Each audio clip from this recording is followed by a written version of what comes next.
C'est faux.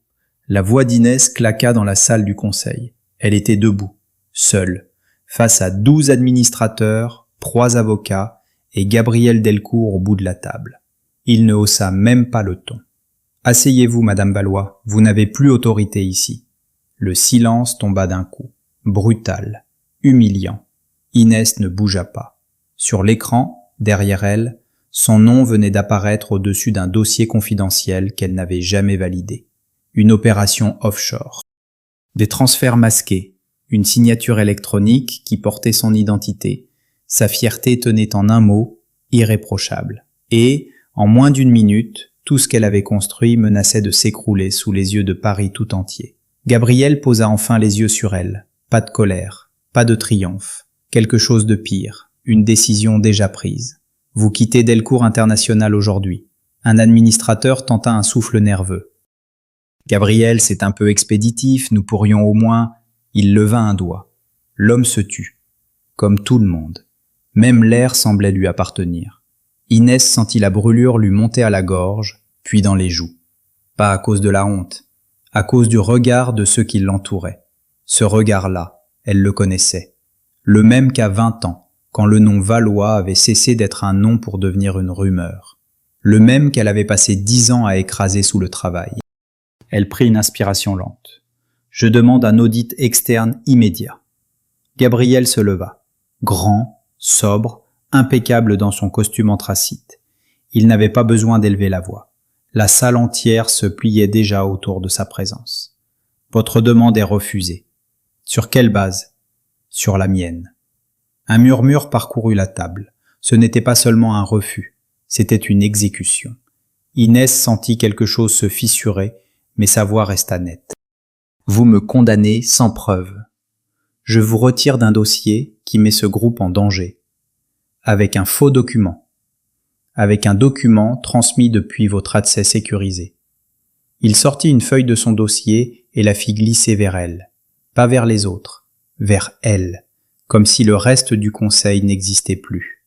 Inès regarda le papier, ses identifiants, son cachet, son code de validation. Tout y était, impossible, ou monstrueusement bien fabriqué. Elle releva la tête. « Vous savez que ce n'est pas moi. » Pendant une seconde, rien ne bougea sur le visage de Gabriel, puis il répondit très bas. « Je sais seulement que vous partez maintenant. » Cette fois, la violence fut réelle, parce qu'il n'avait pas dit non, parce qu'il n'avait pas dit qu'elle mentait, parce qu'il venait de lui arracher sa place tout en lui laissant une certitude venimeuse. Il savait quelque chose. Le président du comité éthique se racla la gorge. Faut-il prévenir la presse d'une suspension provisoire ? Gabriel tourna à peine la tête. Non. Mais la fuite sera impossible à contenir si j'ai dit non. Le président se rassit. Blême. Inès le vit alors. Le détail qui n'avait rien à faire là. Le portable de Gabriel, posé près de sa main, vibra une fois. L'écran s'alluma. Un seul message apparut, assez longtemps pour qu'elle lise 3 mots avant qu'il le retourne. Elle l'a retrouvé.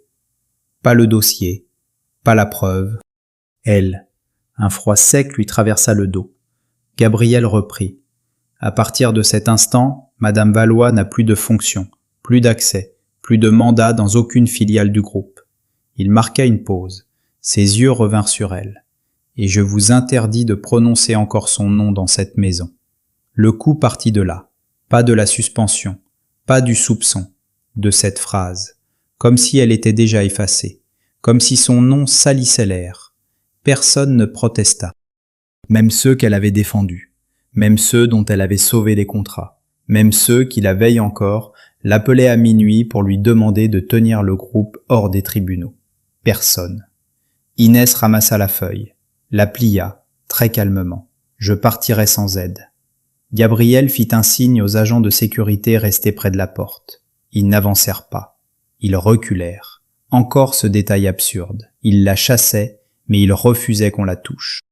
Elle prit son dossier, son téléphone, sa dignité en morceaux, puis traversa la salle sous les regards baissés. Au moment d'atteindre la porte, elle s'arrêta, sans se retourner. « Vous venez de faire une erreur que vous paierez cher. » La réponse de Gabriel tomba derrière elle, courte, tranchante. Sortez avant qu'il soit trop tard. Elle se retourna alors. Leurs regards se croisèrent pour la première fois sans table, sans écran, sans intermédiaire. Et ce qu'elle vit l'arrêta net. Pas du mépris, pas même de la froideur, de l'urgence, une urgence tenue à main nue, comme un homme qui serre trop fort une lame pour empêcher le sang de couler. Elle quitta la salle. Dans le couloir du 31e étage, les portes se refermèrent derrière elle avec un souffle feutré. Ses jambes restèrent solides, par miracle. Elle continua jusqu'à l'ascenseur privé, puis changea brusquement de direction, pas vers la sortie, vers son bureau. 2 assistantes levèrent la tête en la voyant arriver.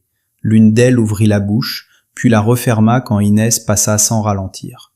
Sa carte d'accès ne fonctionna plus. Bien sûr.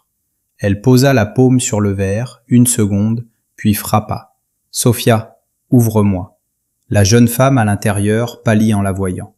Elle déverrouilla discrètement depuis son poste. « Inès, mon Dieu, qu'est-ce qu'ils ont fait ?» Plus tard, mon ordinateur. Sophia se leva d'un bond. « Ils l'ont déjà pris il y a 10 minutes. Ordre direct du cabinet Delcourt. » 10 minutes.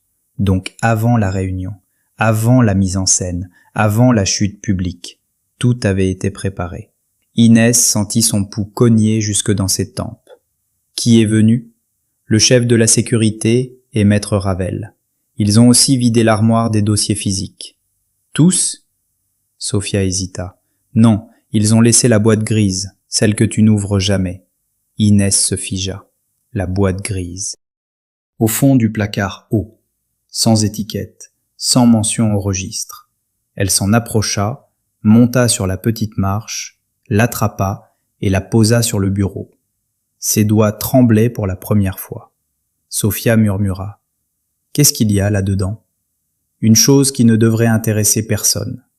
Mais elle mentait. Parce que cette boîte contenait le seul héritage qu'elle n'avait jamais osé détruire. Les lettres de sa mère. Et, glissé entre elles, un acte notarié incomplet datant de la semaine de sa mort. Un acte dont elle n'avait jamais compris la portée. Un acte portant 2 noms, celui de sa mère et celui de Gabrielle Delcourt. Avant qu'elle n'ouvre le couvercle, la porte du bureau s'ouvrit à la volée.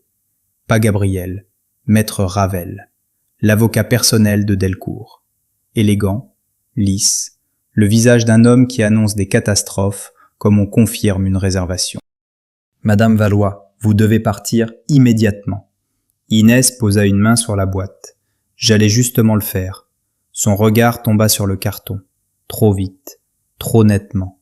Il connaissait cette boîte. Voilà ce qui fit basculer le reste. Pas la réunion, pas l'humiliation. Ce regard. Inès comprit qu'on ne cherchait pas seulement à la faire taire, on cherchait à récupérer quelque chose avant qu'elle ne le lise. Elle sourit alors, mais sans chaleur. « Vous direz à monsieur Delcourt qu'il aurait mieux fait de me faire arrêter. » Ravel resta impassible. Ne rendez pas cette journée plus difficile qu'elle ne l'est déjà. Trop tard. Elle prit la boîte contre elle. S'il me veut dehors, il viendra me le dire lui-même. L'avocat s'écarta enfin. Pas par courtoisie, par consigne. Comme si, là encore, quelqu'un avait donné un ordre précis, ne pas la toucher. Inès sortit du bureau avec la boîte serrée contre sa poitrine. Le couloir lui parut plus long qu'à l'aller. Au fond, les portes de l'ascenseur privé s'ouvrirent. Gabrielle en sortit. Seule. Le veston déboutonné, le visage fermé. Et cette façon insupportable qu'il avait d'occuper l'espace sans courir, même quand tout brûlait. Ils s'arrêtèrent à quelques pas l'un de l'autre. Inès leva le menton. « Alors, vous venez finir le travail ?» Son regard descendit jusqu'à la boîte. 1 seconde, pas plus. Mais cela suffit. Sa mâchoire se tendit. Première fissure. Premier aveu. « Donnez-moi ça. » Inès sentit un battement sourd lui secouer la poitrine. Pas de peur. Pas encore. Quelque chose de plus dangereux. Une intuition. Non. Le silence s'étira entre eux. Derrière Gabrielle, les portes de l'ascenseur restaient ouvertes comme une menace polie.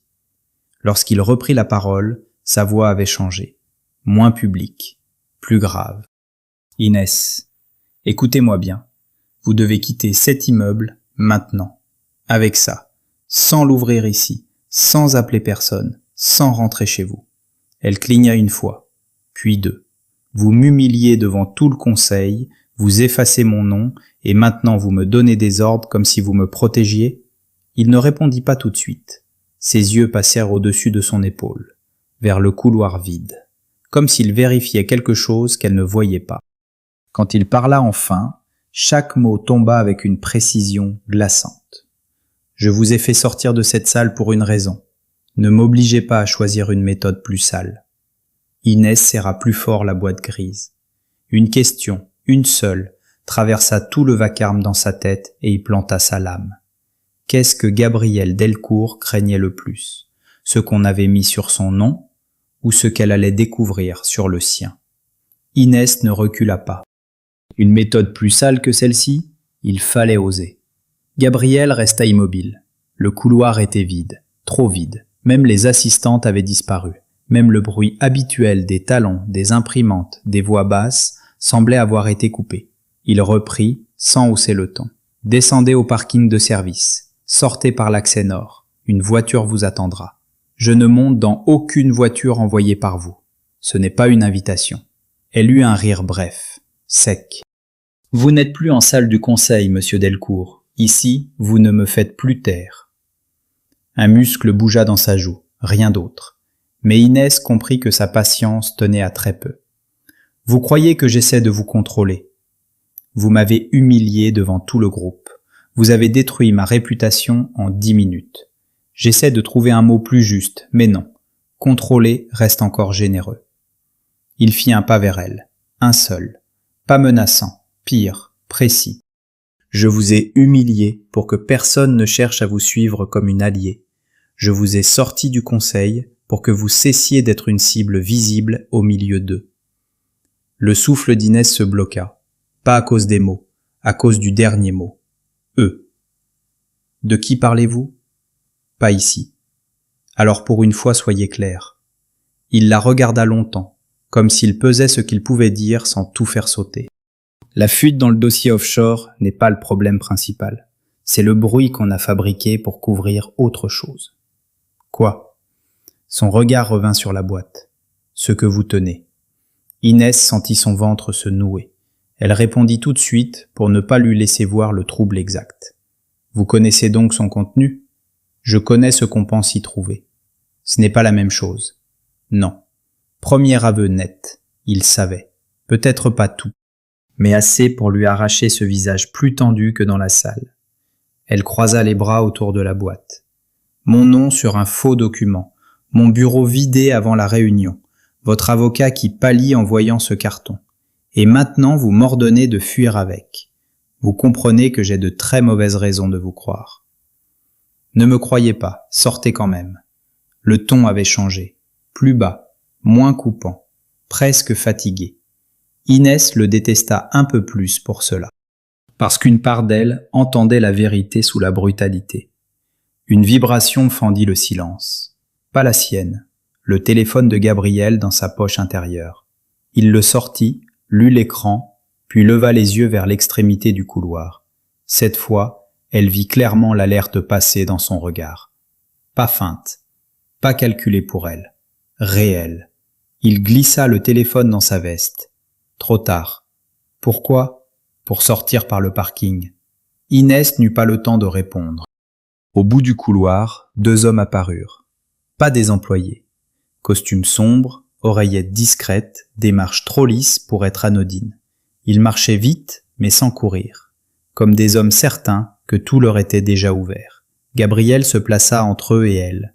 Ce mouvement-là fut si naturel qu'il en devint plus violent. Elle resta figée une seconde, lui parla sans la regarder.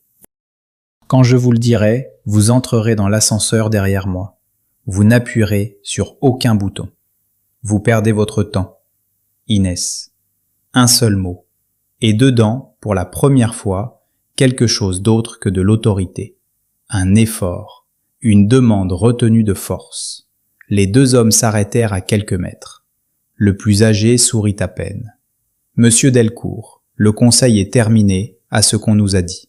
Gabriel ne répondit pas à la politesse. « Qui vous a laissé monter ? » « Nous venons récupérer certains éléments sensibles pour le cabinet Montfort. » Inès sentit le nom la frapper de biais. Montfort, le nom du fonds qui tentait, depuis des mois, d'entrer dans une filiale stratégique du groupe. Le nom que Gabriel avait toujours refusé d'approcher. Le plus jeune regarda alors vers elle, puis vers la boîte, beaucoup trop directement. « Madame Valois, je suis navré pour ce qui vient d'arriver. Une journée difficile. Nous pouvons vous soulager de ce carton. » Gabriel fit un demi-pas. Le couloir sembla se resserrer autour de lui. « Vous allez repartir les mains vides. » L'homme sourit encore. « Cela ne dépend pas seulement de vous. » Inès parla avant que Gabriel ne le fasse. « En effet, cela dépend aussi de moi, et je refuse. » Le plus jeune inclina la tête, avec une douceur insultante.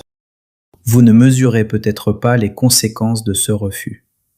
Et vous ne mesurez peut-être pas à quel point je déteste qu'on me parle comme à une femme déjà tombée. » Le silence changea de nature, plus dense, plus coupant.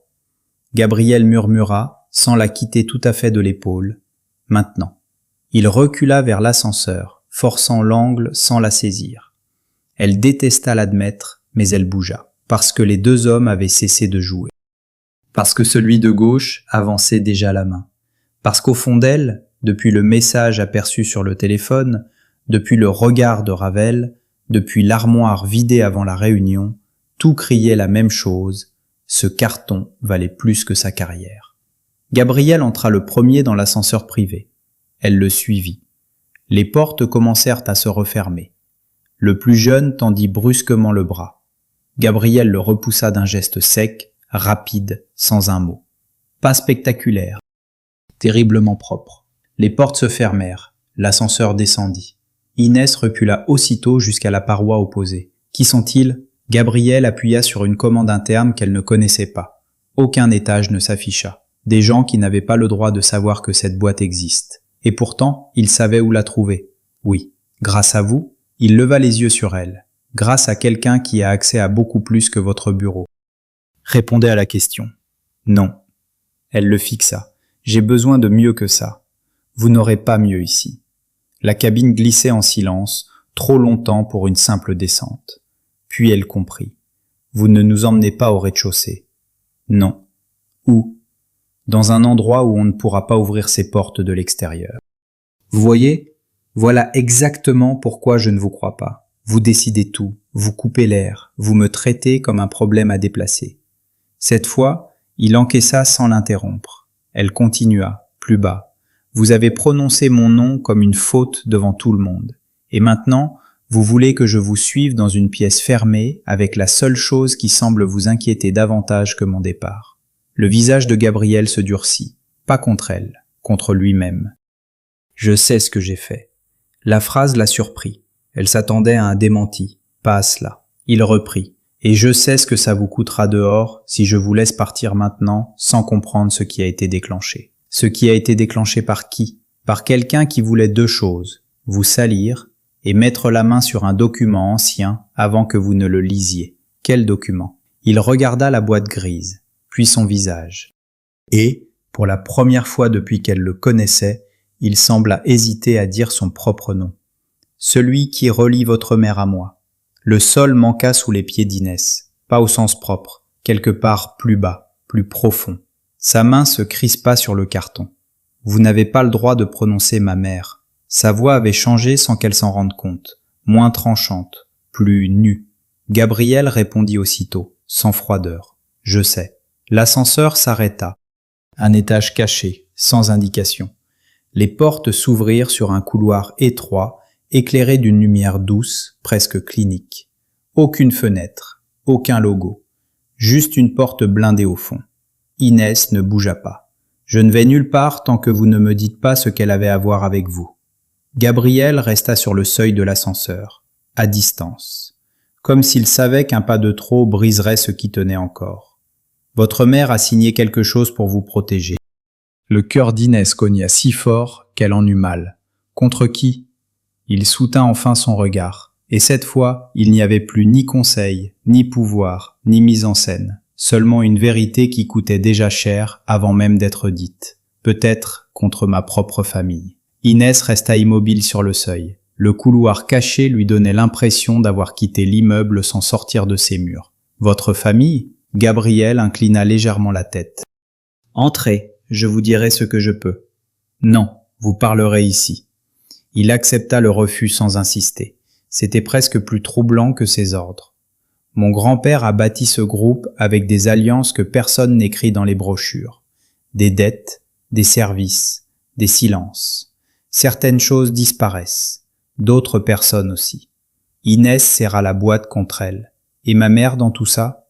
Elle a compris quelque chose qu'elle n'aurait jamais dû voir. Quoi? Je ne le sais pas entièrement. Elle le fixa. C'est pratique? C'est vrai. Un souffle sec lui échappa. Elle était épuisée, humiliée, en colère, et pourtant, chaque phrase de cet homme ouvrait un vide plus profond. Vous voulez me faire croire qu'une femme morte il y a des années a laissé derrière elle un document assez dangereux pour déclencher un faux scandale contre moi aujourd'hui? Oui. Pourquoi maintenant? Parce que quelqu'un a compris que vous aviez enfin la boîte. Elle était dans mon bureau depuis des mois. Non, elle était dans vos archives privées depuis des mois, dans votre bureau depuis ce matin. Inès sentit son sang se glacer. Il avait raison. Elle l'y avait fait monter elle-même à l'aube, presque sans réfléchir, parce qu'elle voulait enfin lire les lettres avant l'assemblée du trimestre. Personne n'était censé le savoir, sauf Sophia. Sauf le service logistique, sauf... Elle coupa net sa pensée. Gabriel la regardait, pas comme un homme qui triomphe, comme un homme qui attend qu'elle arrive seule au bon endroit. Vous voyez maintenant pourquoi je vous ai sorti de là? Non, je vois seulement que vous savez trop de choses sur mes gestes. Parce que je devais savoir si cette boîte réapparaissait un jour. Depuis combien de temps? Il ne répondit pas tout de suite, et ce silence-là contenait déjà une faute. Depuis la mort de votre mère. Inès eut l'impression qu'on lui avait ouvert le sternum d'un coup. « Vous étiez là ?» Ce n'était pas une question. Gabriel répondit quand même. « Oui. » Le mot la frappa plus fort que tout le reste. Les couloirs blancs de l'hôpital lui revinrent par éclats. Une main qu'elle n'avait jamais identifiée sur la vitre d'une chambre. Une silhouette sombre au bout d'un passage. Un homme qui parlait avec le médecin pendant qu'elle signait des papiers qu'elle ne comprenait pas encore. « Vous étiez là, répéta-t-elle. Oui. Et vous ne m'avez jamais rien dit. Je n'en avais pas le droit. » Elle eut un rire sans joie. Voilà donc votre spécialité. Décider ce que les autres ont le droit de savoir. Il encaissa. Toujours sans reculer, toujours sans venir plus près. Votre mère m'a fait promettre 2 choses. Ne prononcez plus ces promesses comme si elles vous appartenaient. Pour la première fois, quelque chose passa dans ses yeux. Pas de la colère. De la fatigue. Vieille, dense, presque usée. Très bien, alors parlons de vous. Si vous sortez seul avec cette boîte, ils vous prendront soit le document, soit votre crédibilité, soit les 2. Vous êtes déjà marqué. À partir de maintenant, chaque personne qui vous approchera pourra être utilisée contre vous. Alors je vais à la police? Avec quoi? Un faux dossier contre vous? Une vieille boîte sans chaîne de conservation et un nom que mon conseil vient de jeter par-dessus bord? Ils gagneront du temps. Pas vous. Je trouverai mieux. Peut-être, mais pas dans l'heure qui vient. Elle détestait la logique dans sa voix, parce qu'elle avait le goût du vrai, parce qu'elle arrivait après l'avoir détruite devant témoin. Elle posa finalement la boîte sur une console métallique du couloir, juste pour desserrer ses doigts. Ouvrons-la maintenant. Gabriel secoua la tête. Pas ici. Vous recommencez. Parce qu'ici aussi les murs ont des oreilles, moins nombreuses, pas inexistantes. Alors où? Il regarda la porte blindée au fond, puis elle, dans un lieu qui dépend de moi seul. Certainement pas. Inès. Non, vous ne m'emmenez nulle part hors de ma vue. Vous ne m'enfermez plus dans votre version des faits. Vous ne touchez pas à cette boîte. Et vous ne prononcez plus ma mère tant que vous continuez à choisir les morceaux de vérité qui vous arrangent. Le calme revint sur son visage. Pas celui du conseil. Un calme plus privé, plus dangereux aussi. Très bien. Alors je vais être clair. Il sortit de sa veste un dossier mince, sans logo, et le posa sur la console à côté de la boîte. Il existe un moyen de vous sortir du rayon d'action immédiat de ceux qui cherchent ce document. Un seul. Inès ne bougea pas. Quel moyen? Vous placer sous mon statut personnel, officiellement. Elle le regarda sans comprendre, une seconde, puis la compréhension arriva, lente, brutale. Non. Il ne scia pas. Lisez d'abord. Non. Ce n'est pas un caprice, c'est pire. Sa voix monta enfin, pas en cri, en indignation nue. Vous me détruisez en public le matin, et l'après-midi vous m'apportez un contrat pour me rattacher à vous? Ce n'est pas un rattachement. Alors donnez-lui son vrai nom. Un silence, puis il le dit, net. Un mariage civil temporaire. Inès resta parfaitement immobile. Puis elle lui lança le dossier au visage. Le geste fut rapide, propre. Le carton heurta sa pommette avant de tomber au sol. Il ne broncha presque pas. Elle, en revanche, tremblait de colère. Vous êtes malade? Non. Vous pensez qu'on peut tout acheter, tout encadrer, tout renommer pour que ça ressemble à une solution. Ce n'est pas ce que je pense. C'est ce que le droit permet dans cette configuration précise. Ma vie n'est pas une configuration. Je sais. Non, vous ne savez rien. Vous savez des dossiers, des circuits, des hommes qu'on peut faire taire. Vous ne savez rien de ce que vous avez fait tout à l'heure. Sa poitrine se soulevait vite, mais sa voix resta lisible, claire, coupante. Vous m'avez retiré mon nom devant tout le monde, et vous venez me demander de prendre le vôtre? Le silence qui suivit fut si dense qu'elle entendit le léger bourdonnement des lumières au plafond. Gabriel baissa un instant les yeux vers le dossier à terre. Lorsqu'il parla, sa voix avait perdu quelque chose, comme un bord. Je ne vous demande pas de le porter, je vous demande d'emprunter un écran juridique que personne n'osera attaquer de front pendant quelques semaines. Avec votre nom? Oui. Pour me sauver d'un danger venu de votre famille? Oui. Et vous pensez que je vais accepter? Non. La réponse la coupa. Il releva les yeux. Je pense que vous allez me haïr pour l'avoir proposé. Mais je vous le propose quand même parce que je n'ai pas trouvé mieux qui tienne avant ce soir. Cela aurait dû l'adoucir, au moins un peu. Au lieu de cela, la rage d'Inès se fixa plus clairement. Parce qu'il ne jouait pas. Parce qu'il croyait vraiment avoir le droit d'arriver jusque-là si la menace l'exigeait. Elle ramassa la boîte grise. Pas le dossier. Jamais le dossier. Je refuse. Je m'en doutais. Bien, nous progressons. Elle se détourna de lui et marcha vers l'ascenseur. Il ne la retint pas. Pas un geste. Pas une main. Seulement sa voix derrière elle. Si vous partez sans protection visible, ils commenceront par ce qui vous reste. Elle s'arrêta. Très lentement. Puis se retourna. C'est une menace? Non. Une méthode. De qui? De gens qui ont déjà compris qu'ils n'obtiendraient rien de vous par la peur simple. Alors ils prendront un autre angle. Votre assistante, votre ancien mentor, peut-être même quelqu'un de plus ancien. Inès sentit un froid lui remonter le long de la nuque. Sophia. Gabriel ne répondit pas. Il n'en avait pas besoin. Elle sortit aussitôt son téléphone. Aucun réseau. Ici non plus. Elle leva les yeux vers lui. Appelez-la, maintenant. Il le fit sans discuter, main libre. La sonnerie partit. Une fois, 2 fois, 3 fois. Puis une voix inconnue répondit, masculine, polie. Le téléphone de mademoiselle Sophia Lemaire n'est plus disponible pour le moment.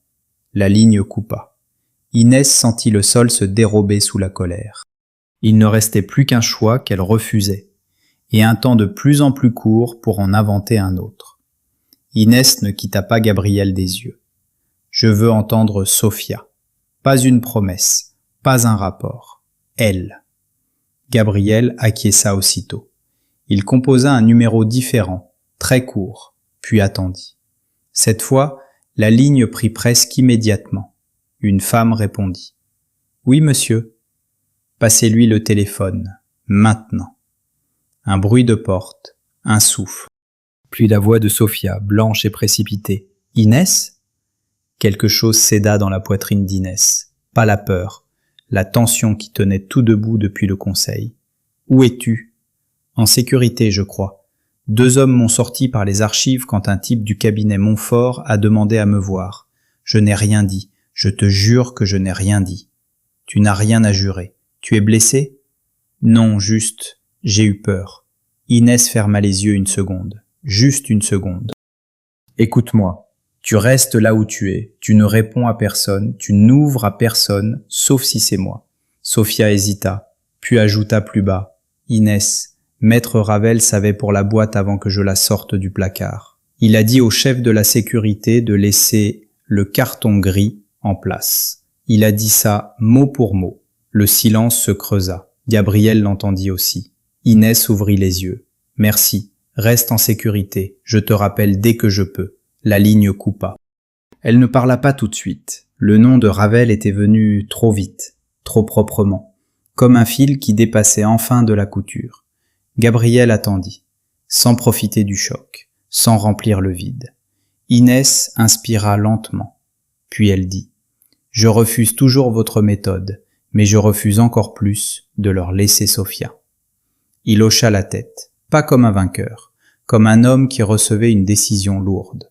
« Alors lisez, et fixez vos conditions. » Elle le regarda avec méfiance. « Mes conditions, pas les vôtres. » « Oui. » Il ramassa le dossier qu'elle lui avait lancé, l'ouvrit, puis le lui tendit sans avancer davantage. Elle prit les pages. Le texte était court, sec, presque insultant dans sa sobriété. Union civile, durée limitée, adresse protégée, clause de confidentialité, protection patrimoniale réciproque, accès restreint aux informations personnelles. Inès lut 2 fois, puis releva la tête. Il manque l'essentiel. Lequel ? Le fait que je garde mon nom. C'est déjà possible. Je veux que ce soit écrit. Ce sera écrit. Je veux une durée fixe. 30 jours. Pas un de plus sans mon accord écrit. D'accord. Je veux Sophia sous protection indépendante de Maître Ravel et de tout homme qui lui rapporte. Le regard de Gabriel se durcit au nom de l'avocat. D'accord. Je veux un accès complet aux éléments qui ont servi à me salir aujourd'hui. Les vrais, pas les pièces choisies pour me calmer. Ce soir, non. Demain matin, oui. Cette nuit. Inès, cette nuit ou rien. Il la fixa, puis céda. Cette nuit. Elle continua, la voix plus basse, plus ferme encore. Je veux une chambre séparée, une serrure qui fonctionne, et aucun accès à cette pièce sans que je l'autorise. Aucune réaction visible, seulement sa réponse. Évidemment. Elle crut détester ce mot. Elle détesta surtout la part d'elle qui fut soulagée de l'entendre. Enfin, je veux autre chose. Dites-le. Si je découvre que vous m'avez menti sur ma mère, même une seule fois, je fais annuler tout cela et je rends public ce faux dossier avec votre nom au milieu. Il ne répondit pas tout de suite. Puis il dit très calmement « Écrivez-le ». Elle cligna une fois. Il prit un stylo, posa le dossier sur la console et lui ouvrit la dernière page. « Ajoutez votre clause, de votre main. » Inès le regarda. C'était simple, presque brutal. Il lui rendait un levier réel. Alors elle écrivit, lentement, chaque mot pesé. Elle précisa la durée, son nom, la protection de Sophia, l'obligation de transparence sur les pièces la concernant, et cette clause de rupture immédiate en cas de mensonge avéré sur sa mère. Quand elle eut fini, elle signa. Pas parce qu'elle cédait, parce qu'elle choisissait l'angle le moins mauvais dans une guerre qu'elle commençait enfin à voir. Gabriel signa à son tour sans corriger une ligne. Puis il reprit le dossier. « Nous partons dans 5 minutes. Où ? À l'abri d'abord, l'acte ensuite. » Elle serra la boîte grise contre elle. « Elle reste avec moi. »« Oui. Et vous ne la touchez pas. Tant que vous ne l'ouvrez pas seule, non. » Elle leva les yeux. « Je n'ai pas dit que j'acceptais ça. »« Je sais. » Il y eut alors un très bref silence, moins hostile, pas doux, simplement fatigué. Il lui indiqua l'ascenseur. Cette fois, elle entra la première. Le trajet fut court, un sous-sol privé. une sortie latérale. Puis une voiture sobre, sans chauffeur visible, dont les vitres filtraient la lumière au point de rendre la ville floue. Paris continuait dehors, indifférent. Des gens marchaient, des terrasses vivaient. Une femme riait en traversant la rue avec un bouquet trop grand pour elle. Et Inès, assise à côté de l'homme qui venait de la briser en public, tenait contre elle une boîte héritée d'une morte et un contrat de mariage qu'elle n'aurait jamais cru signer un jour. Elle tourna la tête vers la vitre. « Si la presse la prend avant moi, je vous quitte sur le trottoir. Elle la prendra après l'acte, pas avant. Vous contrôlez donc aussi le temps ? Non, seulement quelques fuites. » Elle eut un sourire sans joie, puis elle regarda ses mains. Elle tremblait enfin. Pas beaucoup, juste assez pour la trahir. Gabriel le vit. Il ne commenta pas. Il prit une petite bouteille d'eau dans le compartiment central et la posa entre eux, sans la lui tendre directement. Geste minime, précis, presque impersonnel. C'était sans doute pour cela qu'il lui fit plus d'effet qu'il n'aurait dû. Elle but 2 gorgées, rien de plus. Le trajet s'acheva devant un bâtiment ancien, discret, fermé au public à cette heure. Pas une mairie visible. Plutôt une annexe administrative que l'on ne remarque jamais en passant. 2 personnes les attendaient à l'intérieur. Une femme aux cheveux argentés, robe sombre, regard net. Et un officier d'état civil qui avait manifestement reçu l'ordre de ne poser aucune question inutile. Tout alla vite, trop vite. Les noms furent prononcés, les clauses particulières annexées, la durée fixée, le maintien du nom valois inscrit noir sur blanc. Inès répondit d'une voix stable quand on lui demanda si elle consentait à cette union civile limitée. Elle dit oui, comme on entre dans une pièce qu'on sait piégée, mais nécessaire. Gabriel répondit après elle, d'une voix plus basse, sans trembler. Le papier fut signé, scellé, refermé. Et ce fut tout. Aucune musique, aucun sourire, aucune bénédiction. Seulement le bruit des stylos, du cachet et la réalité nue d'un lien devenu légal. Quand ils ressortirent, la nuit était tombée. Inès s'arrêta sur les marches. Le vent souleva à peine une mèche contre sa joue. Elle tourna la tête vers Gabriel. « Félicitations, vous avez trouvé une manière encore plus violente de me protéger. » Il reçut la phrase sans broncher. Puis il répondit, dans cette voix privée qu'elle commençait à détester parce qu'elle disait trop peu et trop vrai à la fois, « Je sais. » La voiture les conduisit ensuite jusqu'à une maison de pierre au fond d'une cour silencieuse. Pas un palais. Pas un penthouse. Un lieu fermé, ancien, presque trop sobre pour lui. À l'intérieur, tout était prêt. Une chambre pour elle, une autre plus loin, une table dressée sans ostentation, des dossiers déjà déposés dans un salon fermé. Et, détail plus troublant que le reste, un plaid sombre plié sur le bras d'un fauteuil. Le même modèle que celui qu'elle gardait autrefois dans son bureau quand les nuits s'allongeaient sur les contentieux. Elle posa aussitôt la boîte sur une table basse. « Vous me surveillez donc jusque dans mes habitudes ?» Gabriel suivit son regard. « Non, celui-ci vient de chez mon père. » Il y eut une pause, puis il ajouta « Le vôtre était bleu nuit. » Inès leva lentement les yeux vers lui. Ce n'était pas une réponse qu'on invente, c'était un souvenir. Et il ne l'aurait pas eu sans l'avoir observé bien avant aujourd'hui. Le malaise revint, plus intime cette fois. Pas un danger immédiat, quelque chose de plus trouble. La sensation que cette histoire avait commencé loin derrière elle, sans qu'elle le sache. Gabriel fit un pas en arrière. « Mangez un peu. Ensuite, je vous apporte le dossier sur le faux document. Et après, nous parlerons de votre mère. Entièrement. » Il allait sortir quand Inès remarqua enfin un détail sur la boîte grise. Sous le ruban, près du bord inférieur, le carton portait une marque nette, une ancienne déchirure, recollée avec une patience presque invisible. Quelqu'un l'avait déjà ouverte, bien avant ce soir. Elle releva la tête, et cette fois, sa voix ne trembla pas du tout. « Gabriel, depuis combien de temps savez-vous que la boîte a été fouillée avant moi ?» Gabriel s'arrêta près de la porte. Il ne se retourna pas tout de suite. Quand il le fit, son visage avait changé. Pas vidé, fermé autrement, comme si cette question touchait un endroit qu'il gardait sous verrou depuis longtemps. Depuis assez longtemps pour savoir que quelqu'un cherchait un papier précis. Pas assez pour savoir qui a recollé le carton. Inès resta près de la table basse, la boîte entre eux.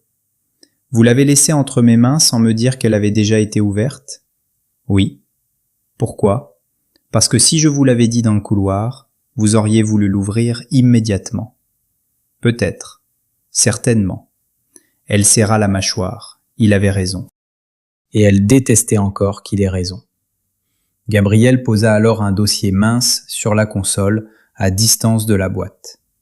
Les éléments sur le faux document. Comme promis. Je reviens avec le reste dans quelques minutes. Non, vous restez. Il s'immobilisa. Inès désigna le fauteuil face au sien. Vous avez signé mes conditions. Vous parlez cette nuit. Pas dans quelques minutes. Pas après m'avoir laissé seul avec des papiers choisis. Maintenant. Un silence passa. Puis il vint s'asseoir. Pas dans le fauteuil le plus proche. Dans celui d'en face. Assez loin pour lui laisser de l'air. Inès s'assit aussi, mais garda la boîte contre sa jambe. La lampe basse du salon découpait les ombres sans les adoucir. Tout semblait calme. Trop calme après la journée. « Commencez », dit-elle. Gabriel joignit les mains un instant. Un geste de concentration plus que de contrôle. « Votre mère s'appelait Élise Martin avant de devenir Élise Valois. Elle a travaillé pendant presque 2 ans pour une structure qui servait de façade à mon grand-père. Officiellement, c'était une société de conseil. En réalité, elle faisait circuler des informations entre des gens qui ne voulaient jamais apparaître dans la même pièce. Inès ne bougea pas. Le prénom de sa mère, dit à voix nue, lui serra la poitrine. Elle faisait quoi exactement? Traduction, vérification de contrat, préparation de rencontres, puis un jour elle a compris qu'un des contrats couvrait autre chose qu'un accord commercial. Quoi? Gabriel la regarda droit dans les yeux. Une tutelle financière déguisée sur plusieurs héritiers mineurs. Le mot tomba lentement en elle. Héritier. Mineur. Tutelle. Inès sentit une ancienne nausée remonter sans raison claire. Vous parlez d'enfants riches qu'on voulait dépouiller? Entre autres. Entre autres? Il y avait aussi un dossier plus discret. Une naissance qu'on voulait effacer juridiquement avant qu'elle ne produise des droits. Le souffle d'Inès se coupa. Il avait choisi ses mots avec soin. Trop de soin. Vous êtes en train de me dire quoi? Que votre mère a refusé de faire disparaître certaines traces, et qu'à partir de là, elle est devenue dangereuse pour eux. Eux encore, votre famille? Une partie, et leurs alliés. Ils ne disaient pas tout. Elle le sentait, mais ce qu'il disait suffisait déjà à déplacer le sol. Inès baissa les yeux vers la boîte, puis releva la tête. Et vous, dans cette histoire? Gabriel prit le temps de répondre. J'avais déjà accès à certains dossiers de mon grand-père, trop jeune pour les arrêter, assez âgé pour comprendre ce que je lisais. J'ai vu le nom de votre mère. Je l'ai vu aussi. 1 fois. Puis 2. Elle cherchait à sortir quelque chose sans se faire remarquer. Vous l'avez aidée? Le silence dura trop longtemps. Pas assez, dit-il enfin. Cette réponse-là la toucha plus violemment qu'un aveu propre, parce qu'elle n'essayait pas de blanchir, parce qu'elle portait sa faute sans la décorer. Inès détourna le regard. Sur la table, la bouteille d'eau brillait à moitié vide. Dans la cheminée éteinte, un peu de cendre restait d'un feu plus ancien. Quelqu'un vivait ici pour de vrai, parfois. Ce détail l'irrita presque autant qu'il la calma. Elle ouvrit le dossier apporté par Gabriel. À l'intérieur, des copies d'accès réseau, des horaires, des validations croisées. Rien de décisif encore. Mais une ligne attira son regard. Une connexion à son profil administratif depuis un terminal secondaire au service des affaires réglementaires à une heure où elle était déjà en voiture pour rejoindre le siège. Ce poste, dit-elle en pointant la ligne, il n'est pas dans mon étage.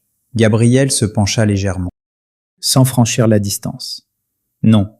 3e niveau juridique, bureau mutualisé. Qui y a accès? Une dizaine de personnes. Parmi elles, Ravel? Pas directement, mais il peut faire ouvrir n'importe quel poste au nom d'une procédure interne. Inès relut la ligne, puis une autre. Un transfert d'impression, un badge invité, un nom tronqué. Attendez, ici. Elle prit le document plus près de la lumière. La ligne était imparfaite, comme si quelqu'un avait tenté d'effacer une mention avant la copie. Mais il restait assez pour lire une initiale. Monsieur. Puis un fragment. Mon. Gabriel la vit au même moment. Montfort, dit-il. Inès secoua la tête. Non, pas le fond. Regardez l'horodatage. L'impression a été lancée avant même la réunion. S'ils avaient déjà la copie, leur venue dans le couloir n'était pas pour prendre le faux dossier. C'était pour autre chose. Il la fixa. Puis son regard glissa vers la boîte, pour vérifier si vous l'aviez bien récupérée. Donc la réunion servait à me pousser dans un mouvement prévisible.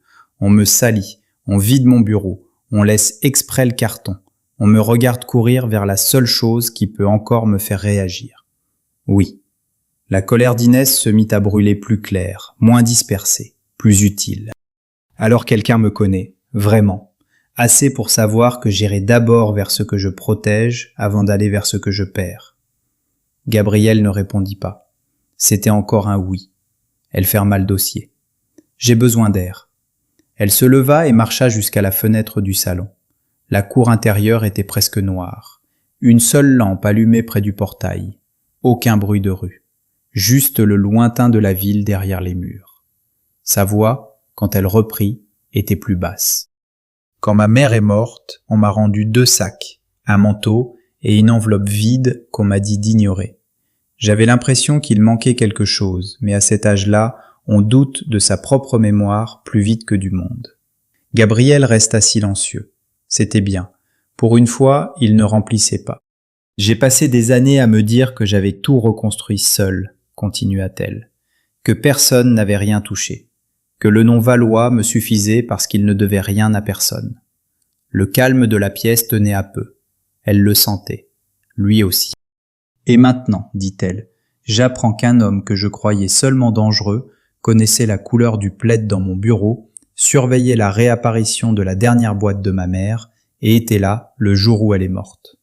Gabriel se leva à son tour, pas pour venir vers elle, pour rester debout comme s'il avait besoin d'un autre équilibre. Je sais ce que ça fait de trop.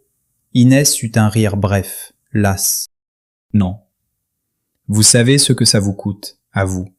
Ce n'est pas pareil.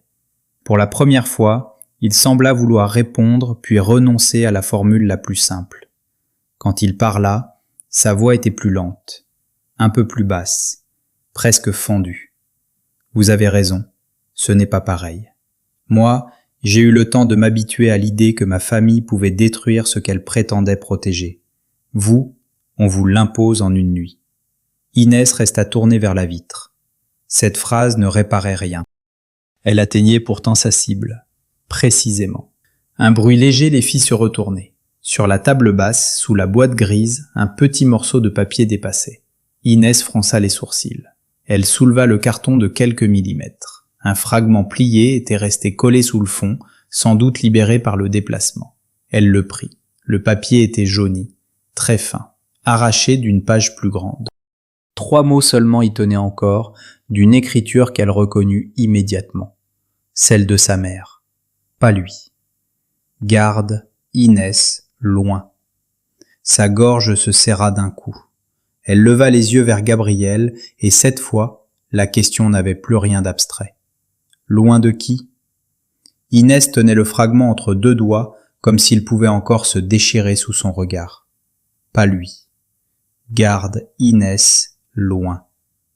3 mots et demi. Une prière, un ordre, ou un aveu arrivé trop tard. Gabriel ne s'approcha pas. Je ne sais pas, dit-il. Vous ne savez pas ou vous ne voulez pas dire? Je ne sais pas à qui elle pensait en écrivant ça. Inès releva les yeux. Mais vous avez une idée? Il resta silencieux une seconde, puis oui. Elle attendit. Il finit par ajouter mon oncle, Adrien Delcourt. Le nom resta un instant suspendu dans le salon. Il ne ressemblait pas à Gabriel, pas par le son, pas par le poids. Quelque chose dans cette syllabe finale traînait déjà une odeur de compromis sale. Je n'ai jamais entendu ce nom, dit Inès. C'est normal, il n'apparaît plus nulle part dans le groupe. Officiellement, il a quitté les affaires depuis longtemps. Officieusement, il garde des relais. Et c'est lui que ma mère craignait? Peut-être. Elle eut un sourire glacé. Encore peut-être. Votre monde adore ce mot. Gabriel accepta le coup. Mon monde, oui. Elle allait répondre quand on frappa à la porte du salon. 3 coups, espacés, pas le rythme d'un domestique.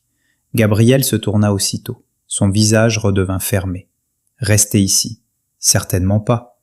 Il n'insista pas. Il ouvrit lui-même. La femme aux cheveux argentés qui les avait reçus plus tôt entra sans attendre d'invitation. Elle devait avoir un peu plus de 60 ans, droite, sobre, un manteau sombre jeté sur les épaules. Et ce regard des gens qui ont longtemps servi la loi sans se laisser impressionner par ceux qui l'achètent. Elle vit Inès, puis la boîte, puis le fragment dans sa main. Donc elle a laissé plus que ce que je croyais, dit-elle. Inès se redressa. Vous êtes qui? La femme retira ses gants avec lenteur. Agnès Sorel, ancienne magistrate et ancienne amie de votre mère. Le monde sembla pivoter d'un cran. Inès sentit sa fatigue lui revenir en pleine nuque. Vous l'avez connue? Oui, très bien même. Gabriel ne parla pas. Il observait Agnès avec une tension qu'Inès n'avait encore jamais vue chez lui. Pas de peur, de la vigilance, comme devant une alliée qui pouvait aussi devenir un problème. Agnès le remarqua et eut un regard sec. Rassure-toi, je ne suis pas venu couvrir tes silences. Je suis venu pour elle. Inès n'aimait pas la phrase. Pas à cause d'Agnès, à cause du fait qu'elle semblait déjà savoir combien Gabriel lui en avait caché. « Parlez !» dit Inès. Agnès vint jusqu'au fauteuil, mais ne s'assit pas. « Votre mère est venue me voir 8 jours avant sa mort. Elle était terrifiée, mais pas pour elle, pour vous. Elle pensait qu'on préparait un montage juridique assez solide pour vous priver plus tard d'un droit que vous ne connaissiez même pas. » Inès sentit son estomac se contracter. Quel droit? Agnès regarda Gabriel, puis revint à elle. C'est là que les choses se compliquent. Votre mère n'avait pas toutes les pièces. Elle avait des copies, des fragments. Elle croyait qu'un acte de naissance et un acte de fiducie avaient été manipulés la même semaine. Elle n'avait pas la preuve complète, seulement assez pour paniquer. Un acte de naissance, répéta Inès très lentement. Agnès hocha la tête. Oui, Inès sentit le salon se rétrécir. Le mien? Peut-être, ou un autre qui vous touche de près. Gabriel intervint enfin. Agnès, ce n'était pas un ordre, plutôt un avertissement. Elle le regarda de côté. Ne commence pas, tu l'as déjà tenu dans le noir trop longtemps. Inès fixa Gabriel.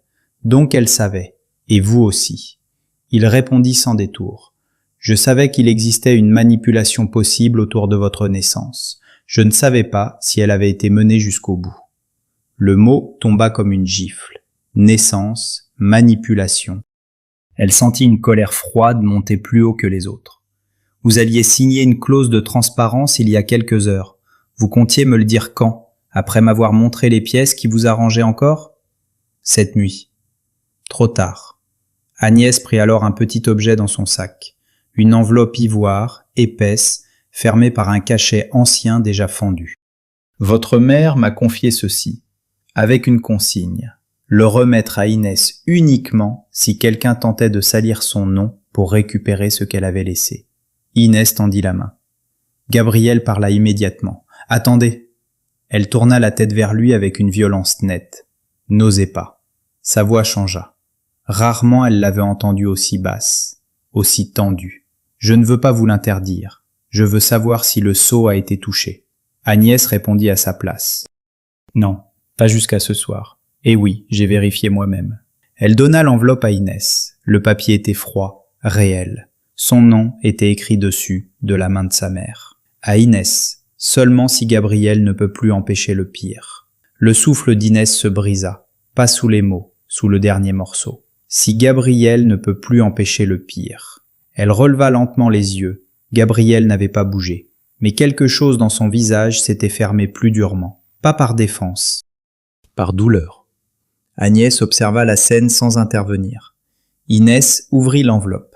À l'intérieur, une lettre courte et une clé plate, ancienne, portant une petite plaque gravée.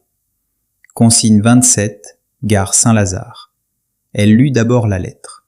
« Ma chérie, Si tu lis ceci, c'est que je n'ai pas réussi à garder assez de temps devant toi. Ne crois pas ceux qui diront que tout vient du même homme. Dans cette famille, le plus poli n'est pas toujours le moins dangereux. Gabriel n'est pas celui que je crains le plus, mais il sait depuis trop longtemps. Et un homme qui sait et se tait peut abîmer une vie presque autant qu'un homme qui frappe. Si tu dois choisir, ne choisis personne sans preuve. Va à la consigne, prends ce qui s'y trouve, et surtout, regarde la date sur le document avant de regarder les noms. Maman. Inès relut la phrase centrale une seconde fois. Gabriel n'est pas celui que je crains le plus. Pas le plus.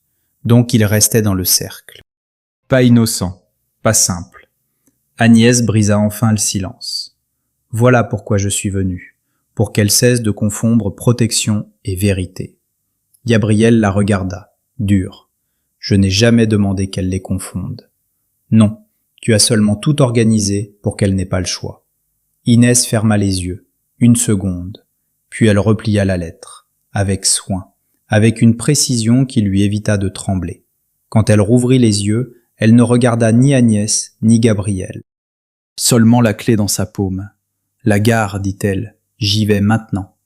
Gabriel répondit immédiatement, non, trop visible. Agnès coupa presque en même temps. Il a raison sur ce point.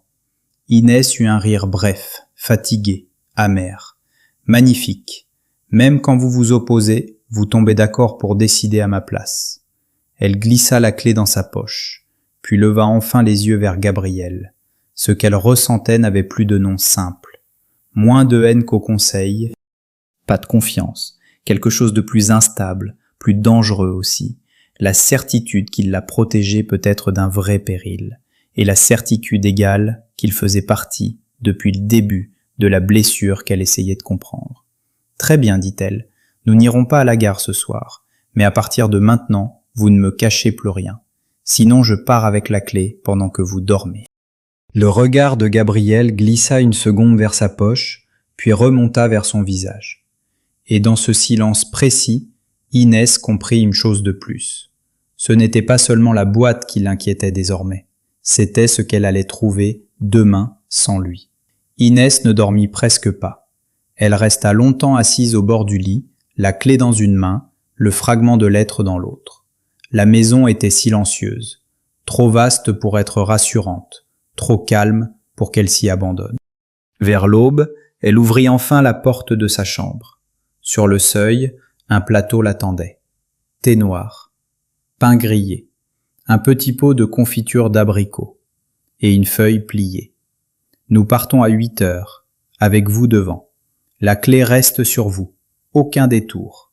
G. Inès relut le billet. Pas d'ordre inutile, pas d'excuse non plus. Seulement une manière presque brutale de lui rendre ce qu'elle avait exigé, l'initiative visible.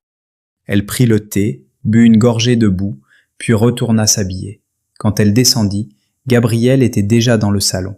Même costume sombre, même tenue impeccable, mais une fatigue plus nette au bord des yeux. Agnès était là aussi, assise près de la fenêtre, avec un dossier fermé sur les genoux. Inès s'arrêta. « Vous venez ?» Agnès répondit avant Gabriel. « Jusqu'à la gare, oui. Après, je vous laisserai ouvrir seule. C'était la consigne de votre mère. » Inès acquiesça. Elle regarda ensuite Gabriel. « Je passe devant. Vous ne touchez à rien. » Oui. Ils partirent sans autre mot. Paris avait cette lumière pâle des matinées trop tôt levées. La ville semblait encore retenir son souffle.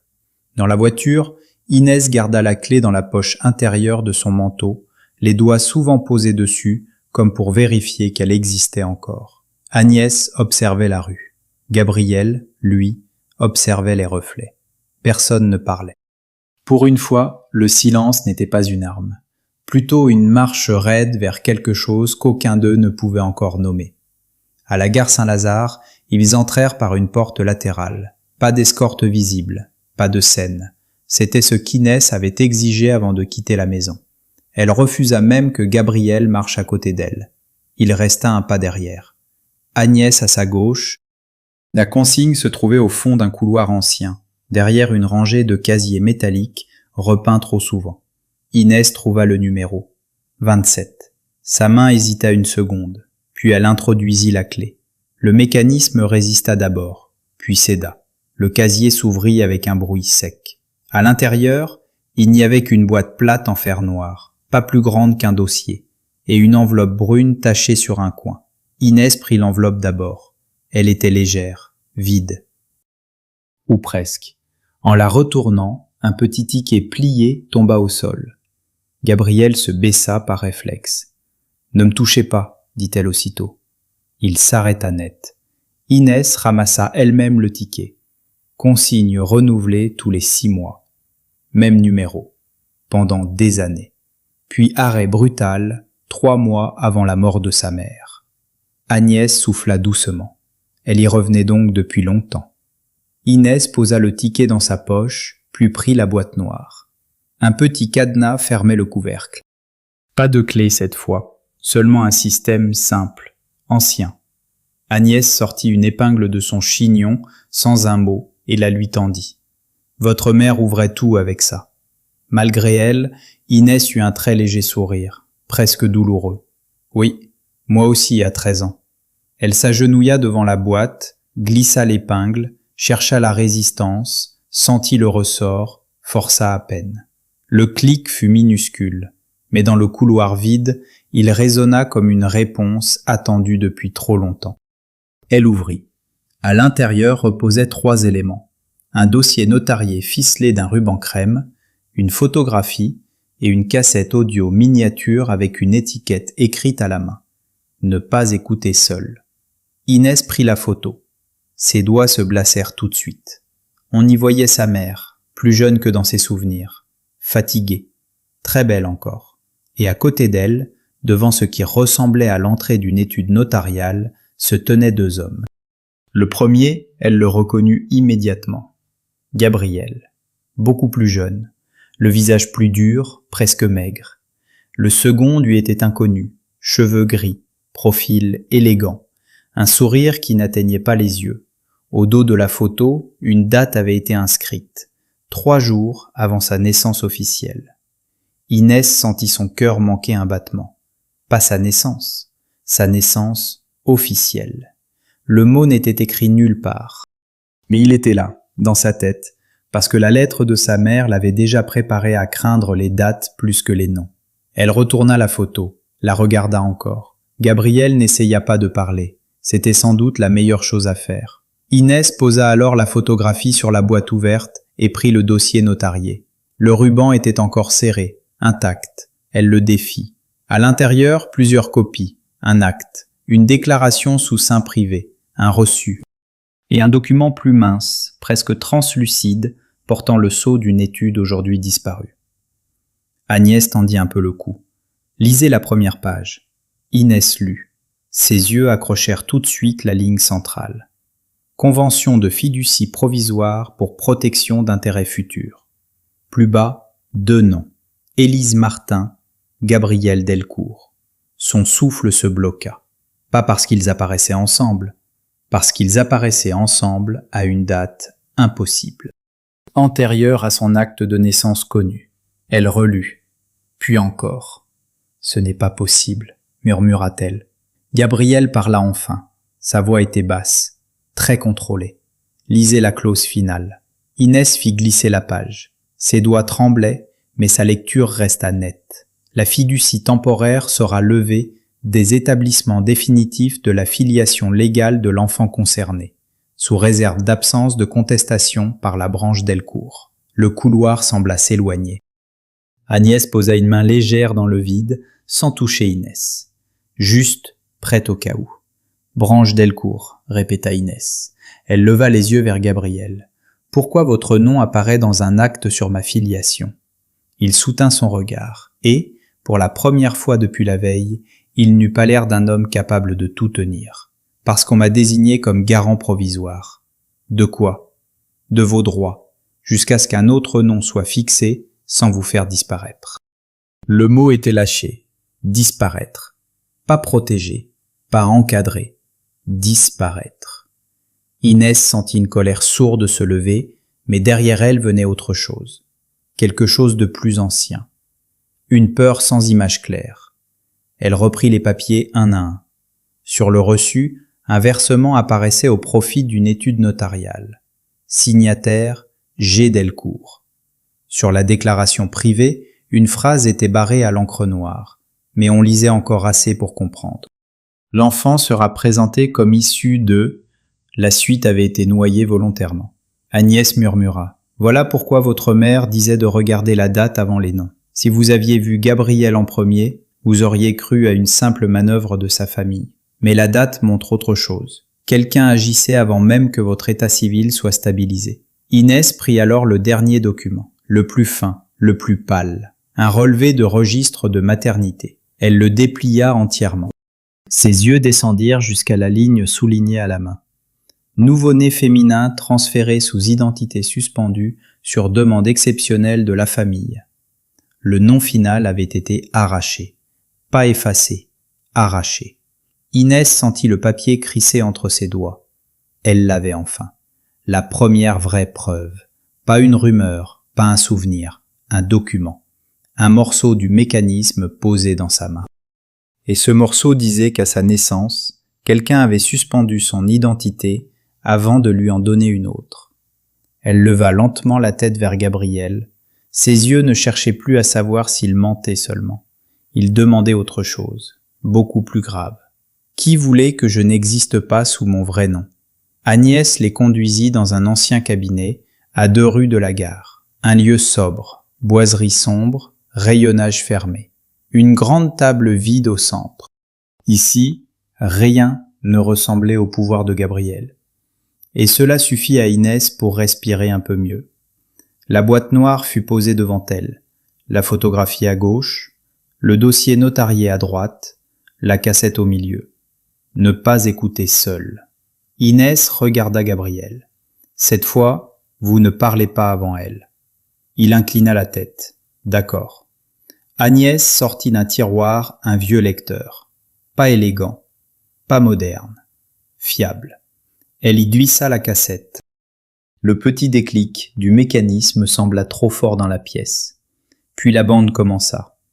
Un souffle, un frottement, et enfin une voix, celle de sa mère.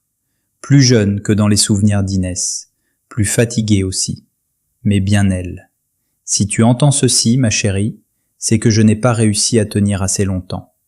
Alors écoute tout avant de regarder les hommes autour de toi. Inès ferma les yeux. 1 seconde, pas plus. La voix continua. Henri Valois n'est pas ton père. Il a accepté de te donner son nom pour te sauver. Ne le hais pas pour cela. Il t'a aimé sans te faire. C'est déjà plus que certains hommes. Le monde bascula sans bruit.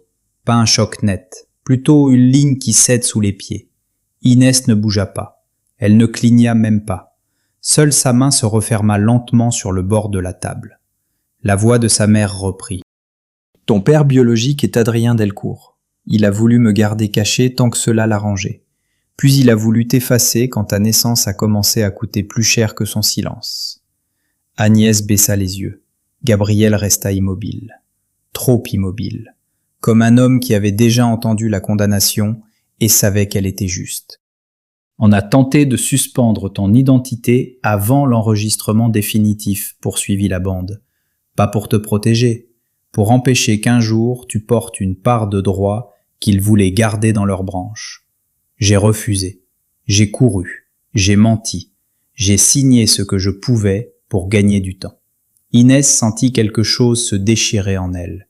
Pas l'enfance, pas l'amour d'une mère, quelque chose de plus dur, de plus fier, le noyau exact sur lequel elle avait bâti sa vie. Valois. Ce nom qu'elle avait porté comme une cicatrice droite. Ce nom n'était pas faux, mais il n'était pas né avec elle. Il lui avait été donné comme un abri, et elle n'en avait jamais rien su. La bande continuait. Gabriel a empêché Adrien d'aller jusqu'au bout. Il a signé comme garant provisoire quand il a compris ce qu'on préparait. Sans lui, ils auraient pu me prendre les dernières traces. Un court silence, puis la phrase qui acheva le reste. Mais il a aussi accepté que la vérité soit enterrée. Il m'a aidé à te garder en vie, et il a laissé ton nom vrai disparaître. N'oublie ni l'un ni l'autre. Inès ouvrit les yeux, très lentement. Elle ne regarda pas Gabriel tout de suite. Elle regarda la photographie, le profil élégant, le sourire sans chaleur. Adrien Delcourt, son père. Le mot lui donna presque envie de vomir. La voix de sa mère se fit plus basse sur la bande. Si un jour tu apprends tout cela, choisis seul, pas selon leur peur, pas selon leurs dettes, et surtout, ne laisse aucun Delcourt décider à nouveau de qui tu dois être. La bande s'arrêta. Le clic final fut minuscule. Il coupa pourtant la pièce en deux. Plus personne ne parla pendant un long moment. Inès regardait toujours la photo, puis le dossier, puis ses propres mains. Elle ne tremblait plus. C'était pire. Elles étaient parfaitement calmes. « C'est vrai ?» demanda-t-elle enfin. Agnès répondit la première. « Oui. » Inès tourna la tête vers Gabriel. Depuis quand? Il ne chercha pas une formule plus douce. Depuis le début. Elle encaissa sans baisser les yeux. Depuis le début de quoi? Depuis la semaine de votre naissance. Elle inspira, une seule fois, court, net. Donc hier, dans cette salle, quand vous avez interdit qu'on prononce encore mon nom, il comprit avant qu'elle finisse. Bien sûr qu'il comprit. Oui. Vous saviez que votre famille avait déjà essayé une première fois de m'enlever le mien. Il ne répondit pas. Le silence valait aveu. Inès se leva. Sa chaise recula avec un bruit sec. Agnès fit un mouvement infime vers elle, puis s'arrêta. Gabriel, lui, ne bougea pas. « Vous m'avez regardé construire ma vie sur un nom de secours, dit Inès. Vous m'avez laissé croire que tout ce que j'avais arraché au monde reposait sur la seule vérité qui me restait. Et vous saviez. » Sa voix ne montait pas.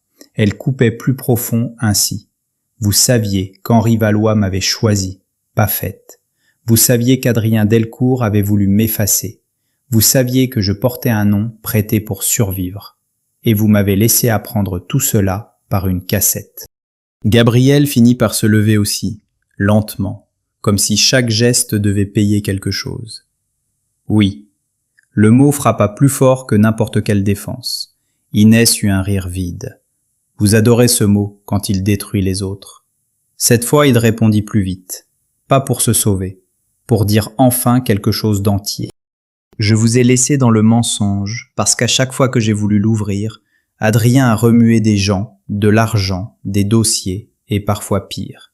Je pensais acheter du temps jusqu'au jour où je pourrais vous le dire avec des preuves irréfutables. Et pendant ce temps-là, je vivais dedans. Oui.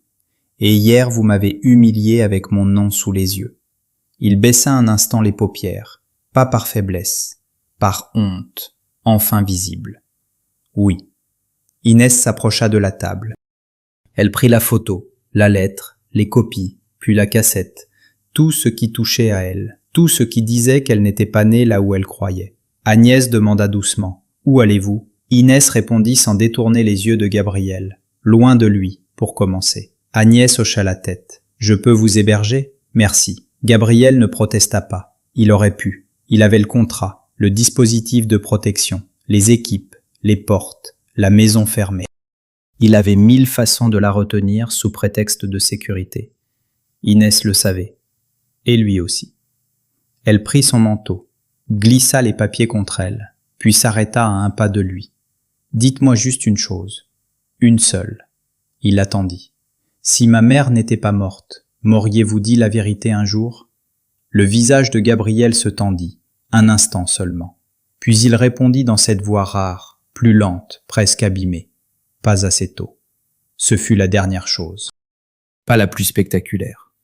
La dernière, parce qu'elle contenait tout, le mal qu'il avait empêché et celui qu'il avait laissé vivre trop longtemps. Inès détourna le regard. Alors ne me suivez pas. Gabriel se tourna vers la porte. Un homme de sécurité attendait dans le couloir, déjà alerté par le mouvement. Un seul mot de Gabriel et tout aurait changé. Il regarda l'homme. Vous la laissez sortir, seule, aucun suivi visible, aucune voiture derrière elle sans son accord. L'homme hésita. « Monsieur, c'est un ordre. » La voix fut libre. Agnès prit doucement le bras d'Inès, sans la guider de force, seulement là, présente. Inès franchit la porte sans se retourner. Dans le couloir, l'air sembla plus froid, plus réel. Elle avançait, avec un père mort à l'intérieur d'un nom emprunté, un autre père vivant qu'elle ne voulait pas appeler ainsi, et la certitude neuve que l'homme qui venait peut-être de la sauver n'avait jamais cessé de participer à la blessure. Quand elle atteignit le perron, elle sentit enfin ses jambes trembler. Agnès ouvrit la voiture. Inès entra. La portière se referma. À travers la vitre, elle aperçut Gabriel une dernière fois, debout dans l'encadrement, capable de la retenir. Choisissant de ne pas le faire, et cela, pour la première fois, ne lui ressemblait plus à du pouvoir, seulement à une perte qu'il avait méritée. Agnès habitait un appartement ancien près du parc Monceau, pas grand, pas luxueux, mais solide. Des murs hauts, des bibliothèques pleines, et cette odeur de thé noir et de papier qui apaise sans consoler. Inès y passa la nuit suivante sans presque dormir. Au matin, Sophia arriva, pâle, les traits tirés, vivante. Dès qu'elle entra, Inès se leva. Elles se prirent dans les bras sans cérémonie, sans jolies phrases. Sophia recula la première, les yeux brillants. « Je suis désolée. Tu n'as rien fait. J'aurais dû voir Ravel plus tôt. Il savait trop de choses. Il me parlait comme s'il connaissait ton bureau mieux que moi. » Inès lui prit le visage entre les mains, 1 seconde seulement. « Tu es là. C'est tout ce qui compte ce matin. » Agnès leur servit du café. Personne ne toucha tout de suite aux tasses. Sur la table basse, les copies du dossier restaient rangées par ordre de découverte. La photo, la lettre, le relevé de maternité, la convention signée au nom de Gabriel. Chaque pièce semblait plus lourde à la lumière du jour. Sophia vit la photographie, puis le nom d'Adrien Delcourt sur une note en marge. Elle leva les yeux vers Inès. C'est donc vrai. Inès acquiesça une fois, pas plus. Sophia blêmit. Mon Dieu. Le téléphone d'Agnès vibra. Elle lut l'écran, puis le tendit à Inès. Pas un message, une alerte d'actualité. Delcourt International convoque une déclaration exceptionnelle à 11h. Inès sentit sa nuque se raidir. Il va essayer de reprendre la main. Agnès posa sa tasse. Ou de la rendre. Inès eut un rire bref, fatigué. Chez lui, les deux ont souvent le même visage. À 11h précises, elles allumèrent l'écran du salon. Le siège apparaissait derrière un pupitre nu. Pas de logo brillant, pas de musique, seulement une salle de presse tendue. Puis Gabriel entra, seul, sans porte-parole, sans conseil d'administration dans son dos. Son visage était plus fermé que d'habitude, mais pas lisse. Il avait l'air d'un homme qui n'avait pas dormi, et qui avait cessé d'essayer de le cacher. Il attendit que le bruit baisse, puis parla. Voix publique, courte, nette. Hier, des accusations internes ont été formulées contre Madame Inès Valois sur la base d'un dossier falsifié. Elles sont nulles, elles sont retirées, et j'en prends seule la responsabilité institutionnelle. Dans le salon d'Agnès, personne ne bougea. Inès sentit pourtant son cœur frapper plus fort. Sur l'écran, les journalistes levèrent déjà la main. Gabriel continua avant les questions. Une expertise informatique externe menée cette nuit établit que les accès ayant servi à produire ces documents ont été ouverts depuis une chaîne d'autorisation irrégulière au sein du service juridique. Les éléments ont été remis au parquet financier ce matin. Sophia porta la main à sa bouche. Agnès ne disait rien. Elle regardait Gabriel comme on regarde enfin un homme faire ce qu'il aurait dû faire depuis longtemps. Maître Ravel a été démis de toute fonction, reprit Gabriel. Les personnes impliquées sont suspendues. Les comptes et archives liés à certaines structures familiales privées ont été gelés à ma demande. Le mot tomba. Familial. Pas un accident technique. Pas une erreur de procédure. Une guerre ouverte contre les siens. Inès sentit le souffle lui manquer une seconde. Puis Gabriel ajouta. Madame Valois n'a jamais autorisé les transferts qui lui ont été attribués. Sa probité professionnelle est entière. Je le dis ici sans réserve et sous ma responsabilité personnelle. Le silence dans la salle de presse fut plus fort que les murmures d'avant. Un journaliste lança aussitôt. « Monsieur Delcourt, devez-vous comprendre qu'un membre de votre famille est visé ?» Gabriel ne détourna pas le regard. « Oui. » Deuxième question. « Adrien Delcourt ?» Cette fois, même Sophia se figea. Gabriel répondit sans contour. Les éléments transmis au parquet incluent des faits susceptibles de concerner Adrien Delcourt. Je ne commenterai pas davantage une procédure en cours. Inès ferma les yeux une seconde. Il l'avait fait. Pas à moitié, pas en brouillant les lignes. Il venait de livrer son propre sang à la justice devant caméra. Mais il n'avait pas fini. On le voyait à sa posture, à cette tension étrange dans ses épaules, comme s'il gardait le plus difficile pour la fin. « J'ajoute autre chose, dit-il. » Les voix se turent.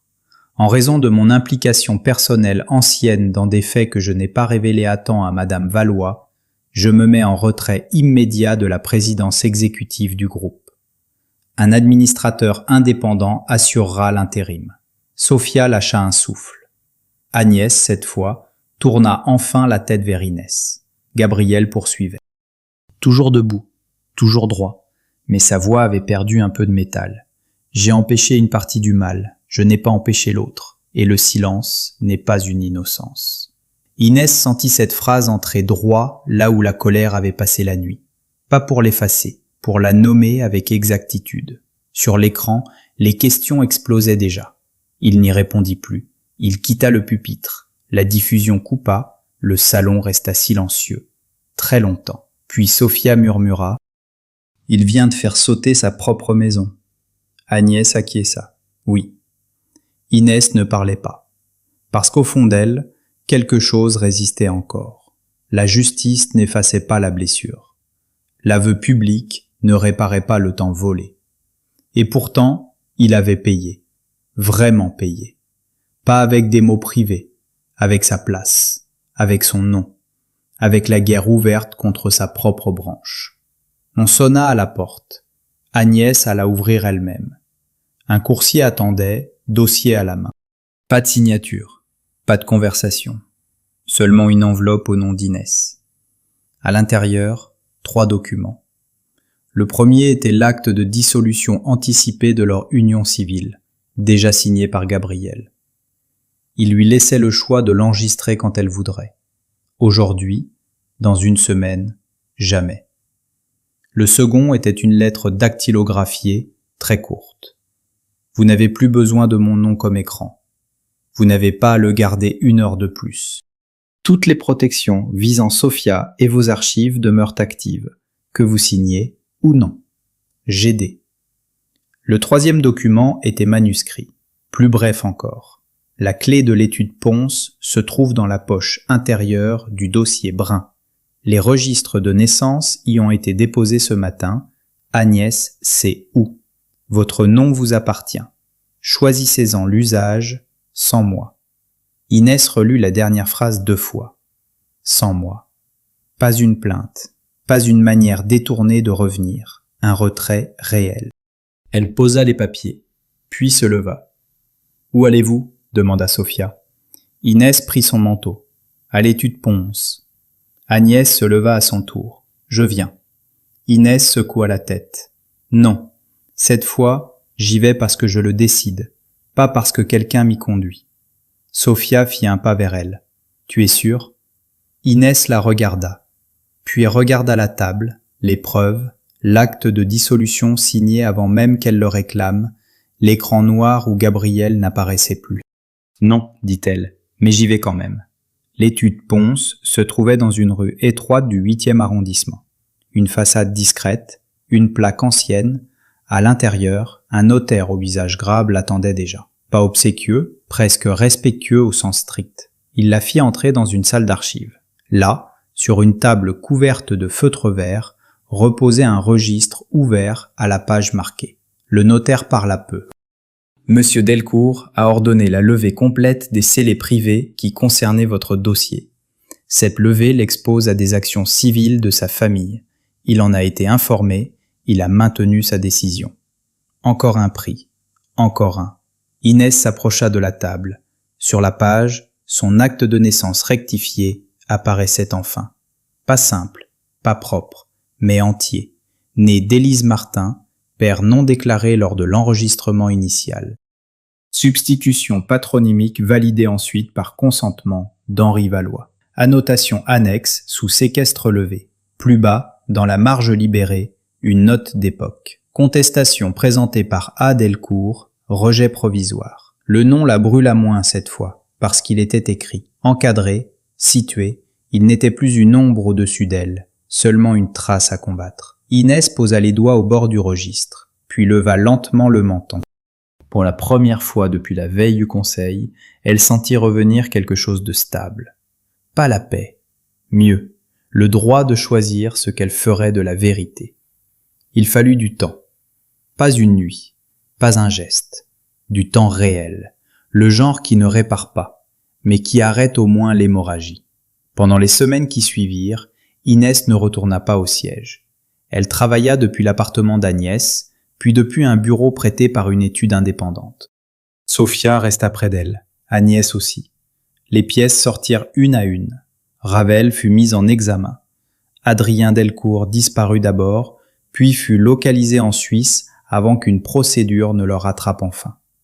La presse parla beaucoup, trop, de l'héritière cachée, du scandale Delcourt, du mariage secret, du faux dossier, du retrait spectaculaire de Gabriel. Inès ne donna aucune interview, pas une. Elle refusa d'être racontée par leur rythme. À la place, elle envoya un communiqué unique.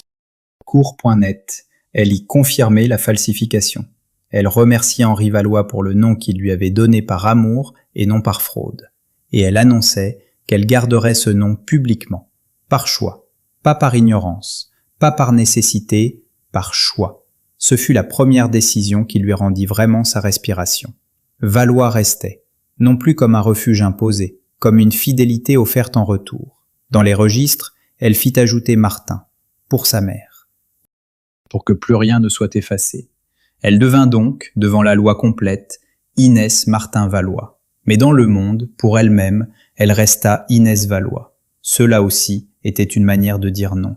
À Adrien, au Delcourt, au sang qui croyait tout acheter. Le contrat civil avec Gabriel ne fut pas dissous tout de suite, pas par attachement, pas encore. Simplement parce qu'Inès refusait que même la fin de ce lien soit dictée par l'urgence. Elle voulait choisir le moment. Une après-midi de fin de printemps, elle alla voir Henri. Il vivait en Normandie, près de la mer, dans une maison basse couverte de rosiers pâles. Il avait vieilli, bien sûr, mais ses yeux restaient les mêmes, honnêtes, un peu tristes. Il ouvrit la porte et comprit tout avant qu'elle parle. Pas les détails, l'essentiel. Il la regarda longtemps, puis dit seulement « Tu sais ». Inès hocha la tête. Ils restèrent un moment sans bouger, puis il s'effaça pour la laisser entrer. Le salon sentait le bois ciré et le café. Sur une étagère, il y avait encore une photo d'elle à 12 ans, les genoux écorchés, un trophée ridicule dans les mains, l'air furieux d'avoir perdu la première place. Elle se mit à rire malgré elle. Henri suivit son regard. « Tu étais insupportable ce jour-là. » « J'avais raison. » « Oui. » Le mot était simple, sans drame, sans dette. Ils s'assirent. Il ne lui mentit pas. Il lui dit qu'Élise était arrivée chez lui brisée et droite à la fois, qu'il l'avait aimée en sachant qu'elle regardait toujours derrière elle, qu'elle lui avait demandé une chose impossible, donner son nom à un enfant qui ne viendrait pas de lui, et qu'il avait dit oui parce qu'elle tremblait pour la première fois.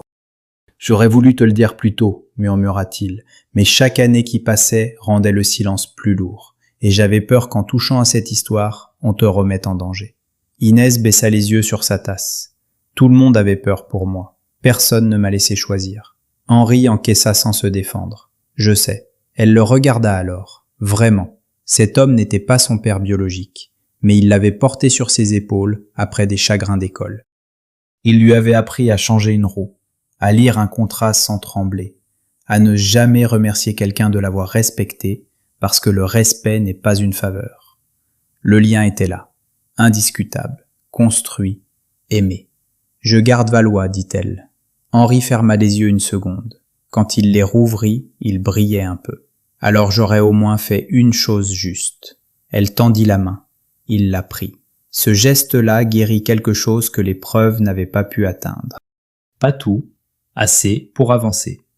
Elle revint à Paris 2 jours plus tard. Sur son bureau l'attendait l'acte de dissolution. Toujours signé par Gabriel, toujours intact.